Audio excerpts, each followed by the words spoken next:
We have to be more organized. I feel like sometimes we're not organized at all. As a travel staff, not talking players, we may have to do something different there too. No, we have to be better. We have to go out there and take it. This may have been the absolute worst case scenario for the Milwaukee Bucks. This was the worst possible conclusion that their season could have come to. And no, it's not the fact that they lost in the first round of the NBA playoffs once again. Rather, it's the manner in which they lost in the first round of the NBA playoffs, because there's a lot of unanswered questions as a result of the way that it happened. So before we get to the content, make sure you drop like, subscribe, and turn on our notifications to help the channel grow. Now that we get all that out of the way, cue the intro.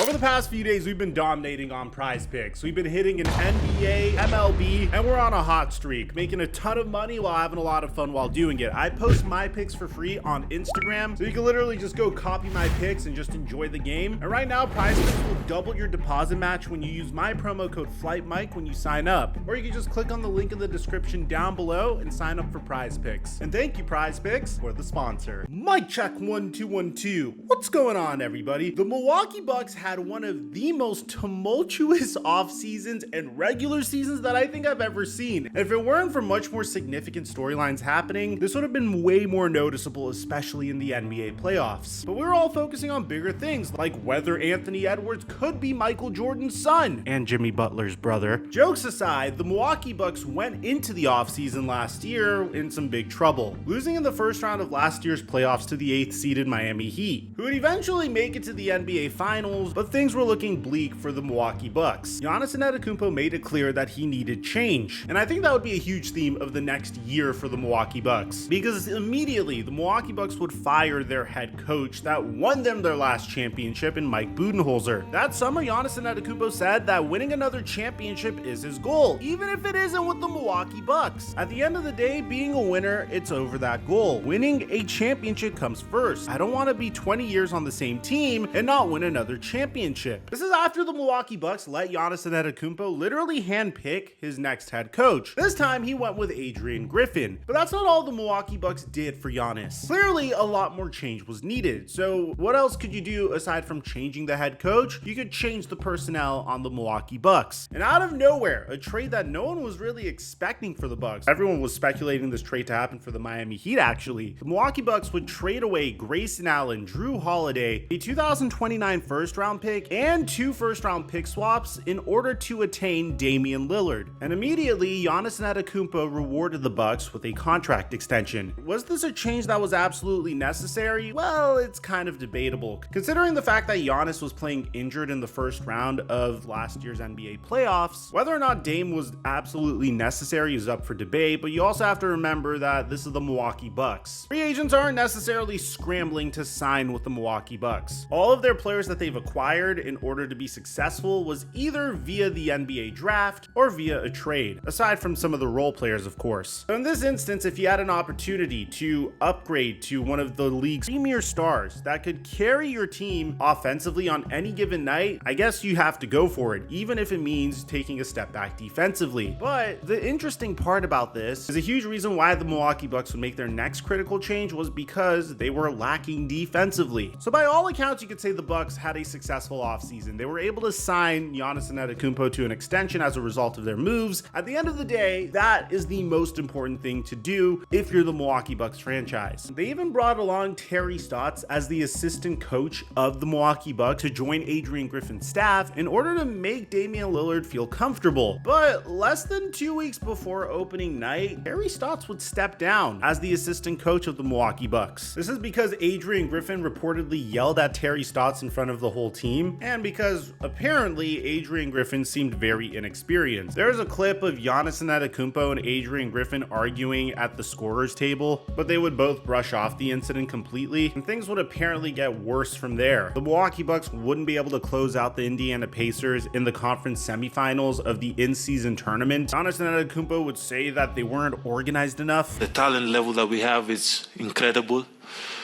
but we have to be more organized. We have to be more organized. I feel like sometimes we're not organized at all. We don't know what we're trying to get from our offense. Or sometimes defensively we sprint it back and we just sprint it back. We create allow them to shoot a lot of early threes. Sprint it back to our man. Like at the end of the day, you got to protect the ball. Like you have to know where the ball is. We have a lot of situations today that they got a lot of dunks, open threes, early threes. We have to be better. And the other thing is that obviously our chemistry, game by game, we're going to keep on getting closer together because we have new players on the team, Malik and Dame, which we've played a lot of years in the previous years with the same basically core. And now it's different. We have to know what their weaknesses are, what their strengths are, where they want the ball, what spots on the floor they want the ball. And the biggest thing I believe is that we gotta want it. You know, nobody's gonna give you nothing.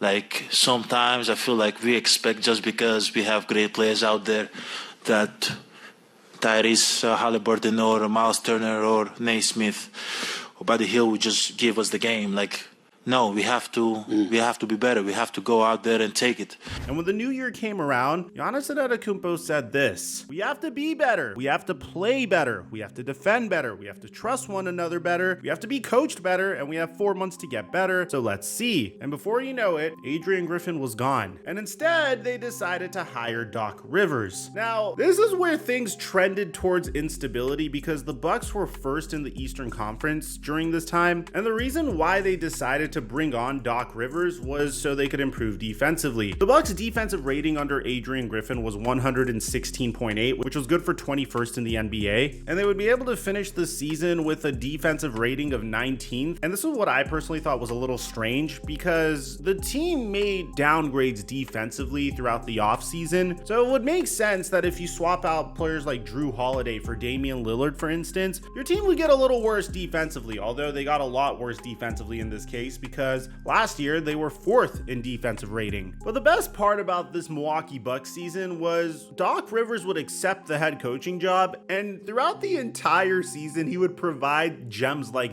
this interview. And I've never done this. I wouldn't wish this on anyone. I can tell you that just from the day and a half. But it's going to be a challenge. I'm a coach. I love coaching. I will say I wasn't going to coach though, ever, unless I wasn't just going to take a job. I have been contacted several times this season, and I wouldn't even take the call. So I was dead serious that if the right opportunity opened, I would listen. If not, I was fine. And I love coaching. Why did you answer this call? Because, I mean, come on, you know the answer. Giannis, Dame, really, that's the answer, right? What is it, 8 teams that have a legitimate shot? And I don't know if it's that high, but the Bucks are one of them, right? Like, could you imagine finally getting a job that you really, really wanted? And then when someone says, congratulations on getting your job, you sit there and you're like, yeah, man, I wouldn't wish this job on anyone in the world. Like, don't get me wrong, every job is hard, but Doc Rivers made a huge deal out of the fact that this job was very difficult. And he would go a step further. Not only would Doc Rivers say, I wouldn't wish this job on anyone, but he would also say, why would you hire me? Seriously, watch. Personally, I'll be honest, I told our owners when they called, I said, I think I don't understand why you're doing this, and they said, one of the things they said was, well, it doesn't matter. We've done it now, and we want you. And so that was a tough one. That's where you had the hesitation. But it'll get even better because Doc Rivers would kind of do his own version of the liar meme. Memes like this. I was picking up Zuri from school and I thought I saw someone in the bushes. I go to check it out. And come to find out, it's Josh Giddey. I was like, Josh, what are you doing, buddy? He told me he was working part-time as a gardener. I don't know why I believed him.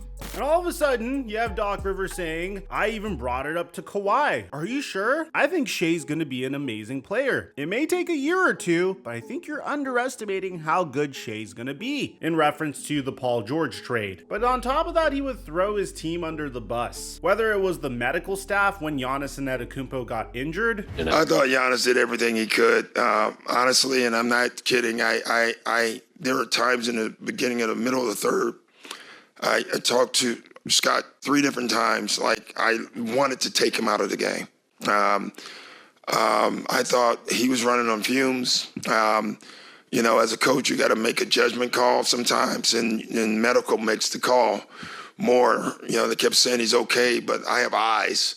And I just didn't like the way he was moving.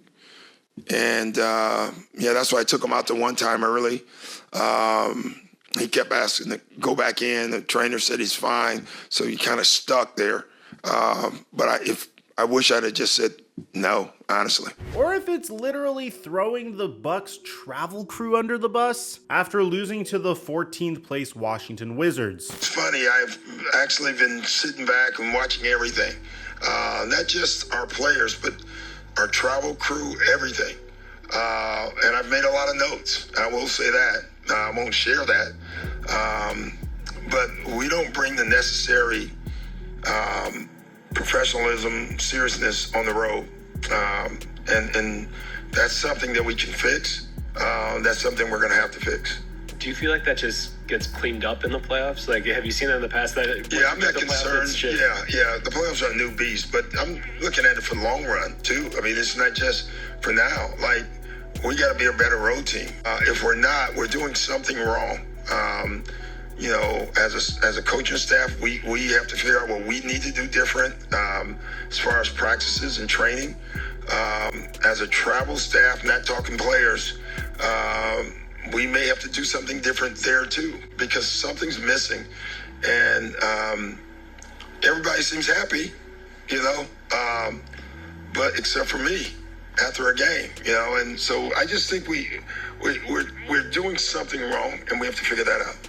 So you made it up to this point, and you might be wondering, why was this the worst way for the Milwaukee Bucks season to conclude, Mike? It doesn't make any sense. Well, because they don't have any answers as a result of the conclusion of their season. You see, throughout this entire series versus the Indiana Pacers, not only did Giannis Antetokounmpo struggle to stay healthy, but also Damian Lillard. And the worst part of all is these aren't injuries you could have your 2 biggest stars playing on, because these injuries could easily become aggravated into something way worse. We're not talking about any type of injury, ladies and gentlemen. The worst injury your star could ever sustain, an injury that my little brother's actually specializing in podiatry school. Giannis Antetokounmpo has a calf strain, whereas Damian Lillard has an Achilles tendon strain, which means that these could become aggravated into Achilles tears, which means that you could not only lose both of your stars, but they could probably be 30% as good as they once were if they return. That's not a risk you want to take in a season that wasn't really going well anyway. I still give the Milwaukee Bucks a lot of credit because they were able to come out in Game 5 and defeat the Indiana Pacers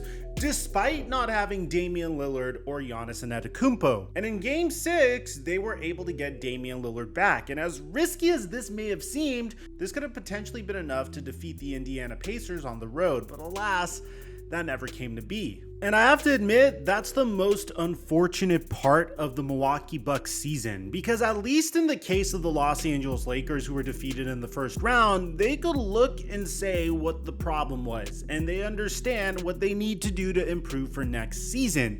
But in the case of the Milwaukee Bucks, you don't really know if the core of Damian Lillard, Giannis Antetokounmpo, Chris Middleton, and Brook Lopez is good enough to win a championship. You don't know if Doc Rivers is a good enough head coach for your team and the right head coach for Damian Lillard and Giannis Antetokounmpo. And that's the most unfortunate part of the Bucks season.